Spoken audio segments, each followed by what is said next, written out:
At first, we only wanted to publish a Charles text, but then we wanted to learn more about Isabel. So yeah, at first my parents, they were only focusing on publishing Charles text. They realized that they had something that was a testimony, that beyond being a personal story that they wanted to share with the family, it was, a testimony that actually spoke to the experience of a lot of other young men that were in Charles' situation. So they, decided, okay, let's find a way to get it out there, to publish it. And on that process, it already took about a year with editing the text, because it was, it was just paper.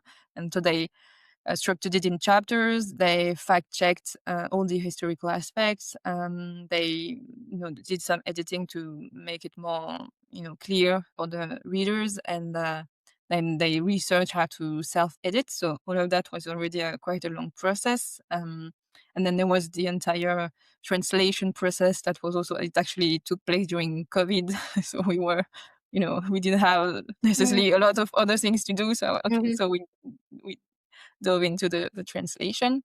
And then after the book came out, my parents, they went to Laon. That was a city that was such a big part of Charles' experience in the war.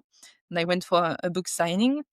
And there they met people who were very moved by the story, including a local woman named Cecile, who encouraged them to continue researching Isabel, because she was really interested in knowing then what happened to what happened to her. And Cecile actually became a good friend to my parents. So they went looking for, proof of Isabel's life and trying to find, a thread of what happened to her after that. So they went in the city archives, which are in Laon, and they found the 1915 census. And there were only 4 women named Isabel among about 6,000 inhabitants.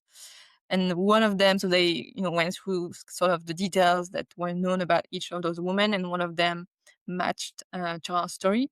And that's how they found her full name. And then with the help of genealogists and social media, they located her family, and they were able to meet one of Isabel's nephew, Gilbert.